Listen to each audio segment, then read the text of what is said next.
Good morning. It is Wednesday morning and it's 7:28 a.m. and it's 9/11/2013. I'm Monica King and I wanted to share with the world, everybody who listened to the Obama address last night, a conversation I had this morning with my dad. And so here it is. I'm just going to play it. I still have that recording. It's a good thing. Recordings, data, and records in courts, in the end, you cannot blow up all the courts in America.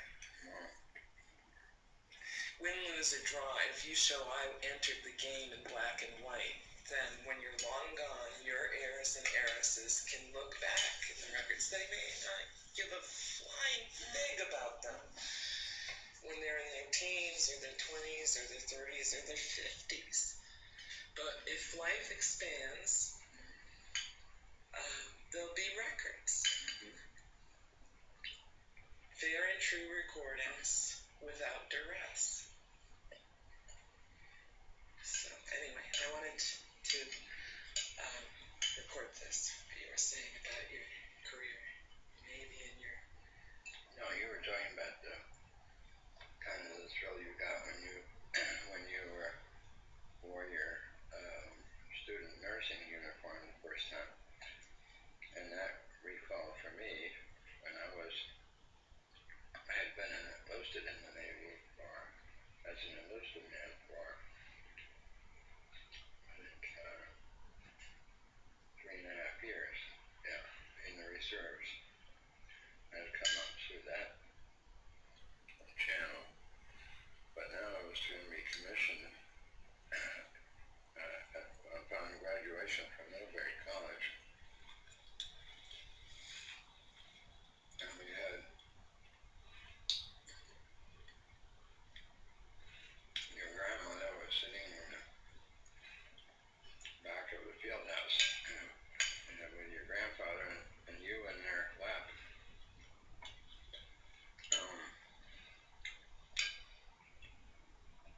Well, I was one of two graduates who were commissioned in the Navy when there were over 100 in the Army. And we were first. And not only that, but the gentleman who came down to commission us, I remember how I was really trembling then. I'll tell you, this guy was an admiral who had been on the Nuremberg trials. Wow. Unfortunately, I don't remember his name. I should. So we were very honored, and Yeah. it was a very special occasion. And of course, I think somewhere we have a picture of the moment after when we were outside the field house. I probably looked pretty pale and thin. But I was very proud that day to be commissioned. Wow. And I was there. How old was I? Sitting in my grandmother's lap. Well, this was about 6 months old.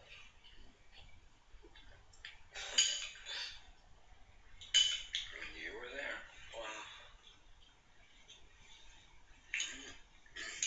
So how many naval officers, not just officers, but naval people, employees of any type, have come from Vermont, say? Oh, I don't know. Well, you graduated from Middlebury, and there was 2 out of 100 and something. Yeah, but that was just, that was one class of 1955. 1955, one school. But there are many schools that had naval ROTC at those times, and of course that whole... Oh yeah. Everybody in... And would Norwich University have had? But they had Army, yeah. They had Army, not Navy? Right. So I'm asking specifically, in the 13 or original New England states, say, what would you say the percentage of naval employees came out versus Army versus Marines versus Air Force? Coast Guard. The Marines are really, they're independent, but they're part of the Navy Department. Really? Yeah. So the Navy and the Marines, well, any Navy always carries the Marines wherever they go. Well, yeah. That makes sense. So yeah. They've always been close. They're like the ground forces of the Navy. I mean, they're more than that, but yeah. But they're definitely part of the Navy Department. So being a coastal New England and with a sea tradition, I would imagine probably 2/3 of the people who serve in the armed forces would be Navy or Marines. In order to keep our fleets active and safe, and with the upkeep and maintenance, there must be just hundreds of people who weld and know how to work with iron works. Navy shipyard and the Navy Iron Works who builds them, and parts of Naval Shipyard. I don't know what they have nowadays, but everything is cut back. But they had, it was obviously it still is the most powerful Navy in the world, but that's not saying so much anymore.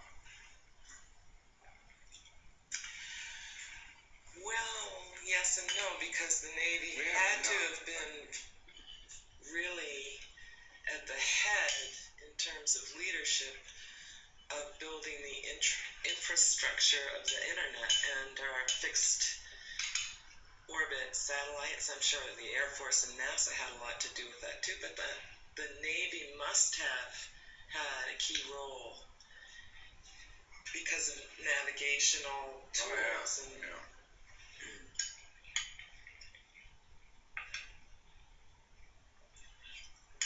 John Glenn the first guy fired down the range in the space program? He was a Marine. Yeah. Pilot. Yeah, I think NASA is probably virtually almost 100%, not 100%, because I've met Mae Jemison, but who's a black woman, doctor. She was a doctor before she was an astronaut. But in the main, it's guys that fly that usually end up in NASA. And the weird thing is, being an astronaut has nothing to do with flying. Oh, yeah, I understand that, yeah. But that is brought out in, I think it's brought out in the book about the astronauts. What was it called?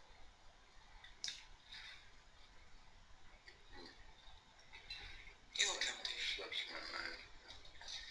So, I want to ask you, based on all of your experiences in this country, all of your wisdom and knowledge, and your understanding of global events and how the globe is shaped, because you do read the Wall Street Journal and you keep yourself abreast of everything that's going on.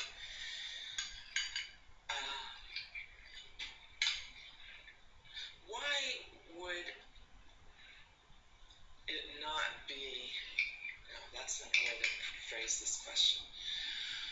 I did listen to Obama's speech last night, and he did go to Congress to act and ask, before he acted, to intervene in Syria in a concentrated military strike. He made it very clear in his speech that he was doing what other administrations had not. He could have exercised authority unilaterally as a commander-in-chief to do just about anything he wanted. And I think he clearly... Except to start a war. Right. So there's an argument about that act too. But look at Korea. they called it police action. It wasn't a war. Yeah. You know, it's politicians playing with words. But in the meantime, we're not going to wake up in the morning somebody say, did you see that drone just take out a part of Syria? You know. Well, I don't think so under the circumstances. No, because last night, this is what my ears heard, he said the country is not in imminent danger, and he's the commander-in-chief. No. However, we deplore, as does the world, the images that we are seeing on our televisions of children being gassed or chemically killed. And we strongly condemn that. And because we are, what we were talking about before, perhaps the greatest force in the world, what we say matters. That's what our commander-in-chief said. We have something to back it up when we say something. We have a whole lot of somethings to back it up when we say something. Right. Now, this is my question to you. And it's naive and innocent, and I'm saying it as a third grade student understanding America. Why can't we ask if this is indeed certainly a global issue, a world health issue, something every civilized nation condemns utterly? They already have. Right, okay. Since all right. World War I. Right, exactly. So the United Nations knows that. Everybody who's in the United Nations knows that. And everybody in the World Health Organization knows that. So what I'm wondering is, why aren't independent, free-thinking people saying, World Health Organization, call an emergency meeting? Because I think any child or any person chemically killed is an emergency for civilized people to say stop, desist, and use our world councils to endorse certain say. Can they? This is my question because I don't know. Can the World Health Organization go in and say, United Nations, we want the peacekeeping forces, same ones that I saw go in and look for those mass weapons of destruction that weren't there, those same ones from all over the world, right? They're not any one nation. They're made up of the United Nations peacekeeping force. Would you please intervene? I don't see this as simply an American issue. No, it should be a world issue. Thank you. But the only problem is the United Nations have different views too, so that they're not backing this. They're not backing a strike. Okay. And the reason is, even though, you know, the way Syria, assuming that Assad really did do this, or his forces did. And I think that's quite an open question. Well, I don't really know. We don't really know, but we have seen enough, or John Kerry really physically saw these things over there. And so we have to rely on somebody, you know. Yeah. And in our case, well, for better or for worse, we have to, and I think John Kerry in this kind of a situation would definitely be not trying to hide anything or make something up. No. So I have to take him at his word too, that they did do that. And Assad did it to his own people, but so did Saddam Hussein did it too. And it was horrific to see. Horrific. Oh yeah, it was to the Kurds. It was much worse than this. And eventually Saddam Hussein paid for that, but it was a long, long time. And he did a lot more destruction. And the problem is that, which Assad says himself when he was interviewed by Charlie Rose the other day. I didn't see that. No, but it was that what we don't in the West don't understand is that this is a tribal thing. understand tribes because we wiped out our tribes. In the United States, we don't have them anymore. Oh, we do have some, but they're a remnant, and they are they're quite ill. You know what I mean? Yeah, I do. They have been mistreated so badly. Yes. But the tribal concept, we don't have that. So what they don't understand is that even though we have Protestants and, well, the remnants of Protestants and Catholics in this country, that we don't battle each other out in the streets, you know, because we have differences of opinion and theology.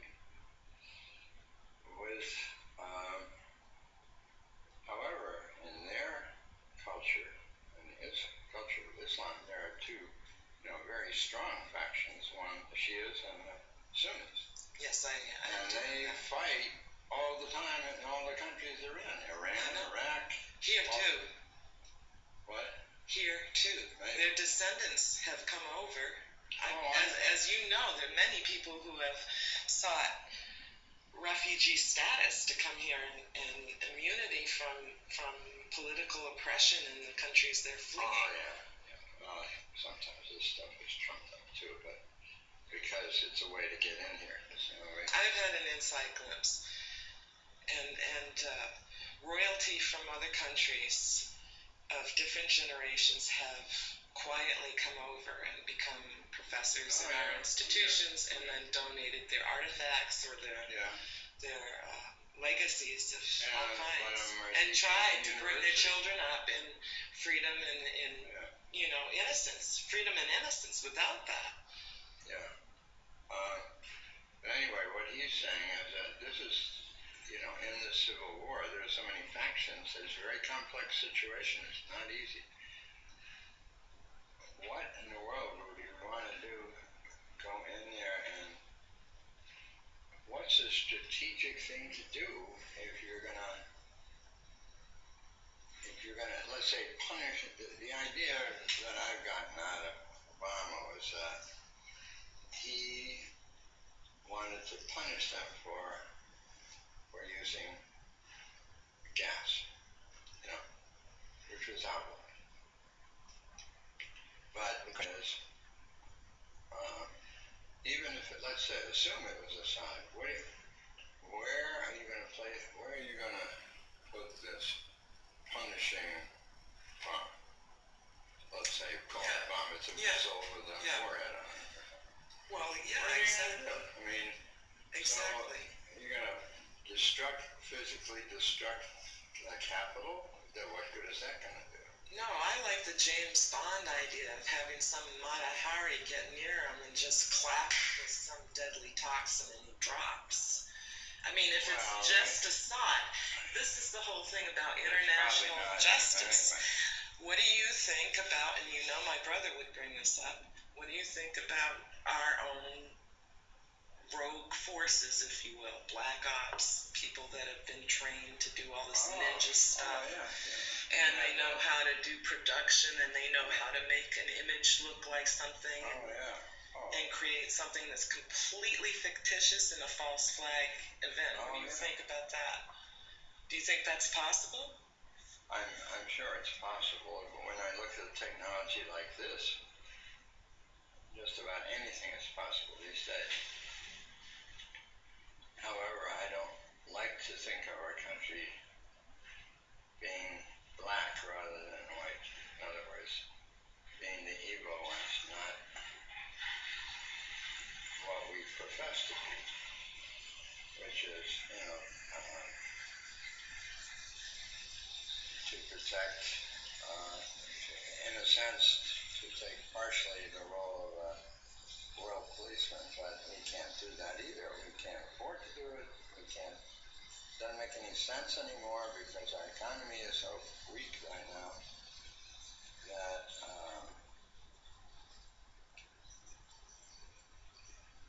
we ought to have different priorities. We do have different priorities.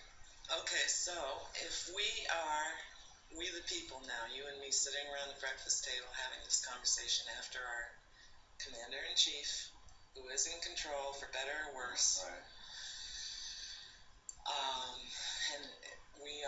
people are addressing what is the most considered, compassionate, wise course of action for today, because really we have one day at a time. We have the technology. I know I could start an international petition and snow anybody that I wanted to with the people's opinion about what to do next. It's a geometric equation. Yeah, it's a fractal. So if you and I came up with something that really made sense, we could probably swath the world with. If people would read it, well, I just start on Facebook and then let the kids do the thing. I don't know. I know, but you actually starting here is where I want to start. So I don't think this is a partisan issue.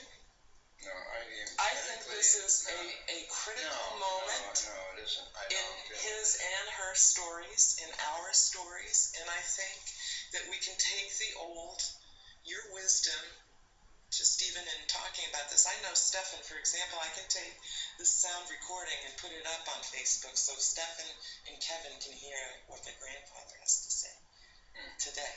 That's what's so amazing about it. And John can too. So, what I'm thinking is, what would we ask our representatives to do today? You know? They're not going to pay any attention to you at all anyway, but... No. But what if we were running the world, okay? If we were the co-commanders-in-chief right now, what would we do for the U.S.? What would we consider the wisest course? Take care of the refugees. That's what we should do. And yeah. I think we have the means to provide food on a temporary basis. Yeah. We could help settle the refugees and all, the money that it would take to do that instead of spending it on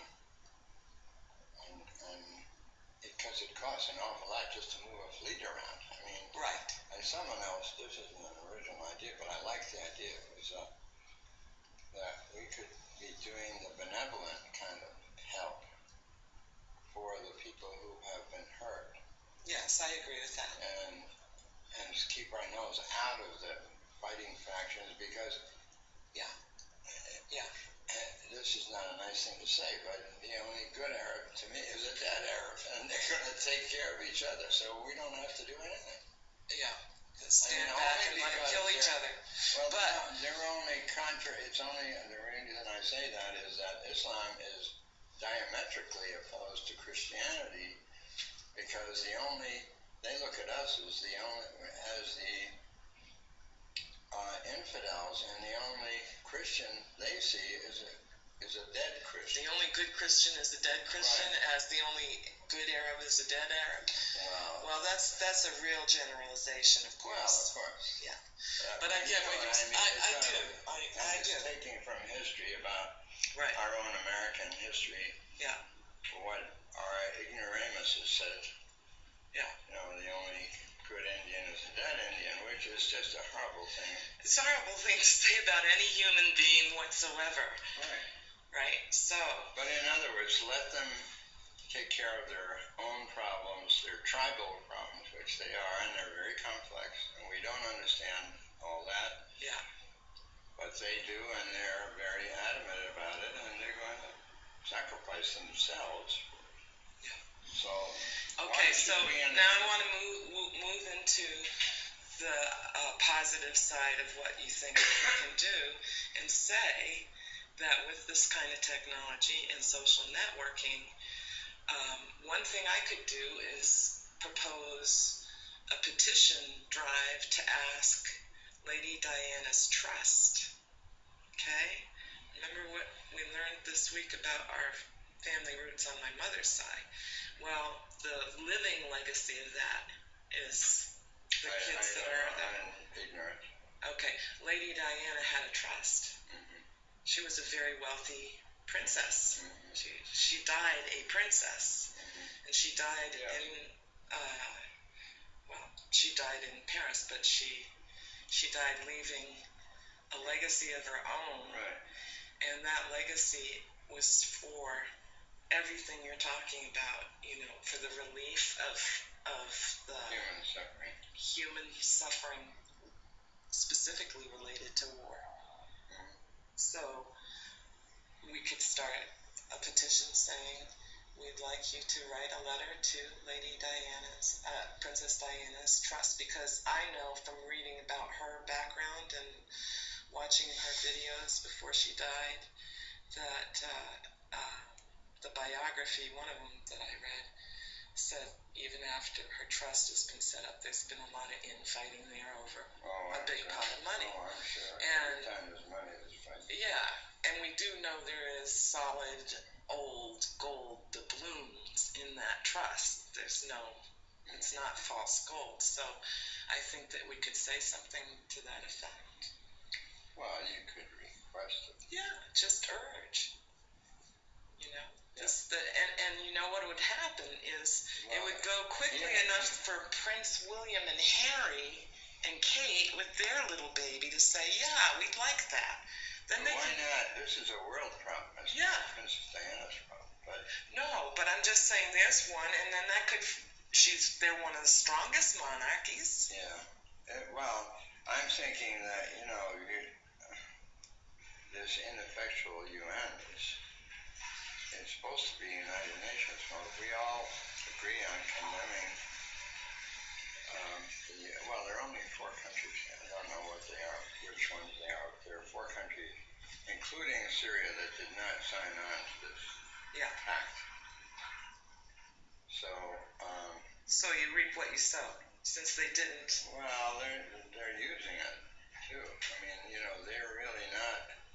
They never signed on to that pact about chemical weapons. So I just think the United Nations as a whole certainly condemns it. I'm sure all the NATO nations condemn it, certainly. But there should be some, if we kind of look at it as we're trying to contain the evil to a certain geographic area, I mean, this particular conflict, but there are people who can get away and going into Jordan and they're going into Turkey and they're going to wherever else. The humanitarian aid, which the Turks have really shown incredible amount this time. And of course, Turkey is a secular Islamic country, and these people are all Islamic, the refugees. Well, and there's a Christian community that was just hammered this week in Syria. I forget the name of the town, but it was a Christian community in that May alone should have stopped.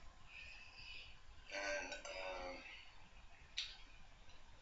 but regardless of their religions, they are refugees from an oppressive, murdering regime, and so they need help. Yes. And it doesn't mean necessarily, to take. I look at that as a temporary solution because people love their own countries. I mean, it's a mess right now, and they can't be there because they get killed. But at least to give them support until this thing resolves itself, and then help them get back in, help them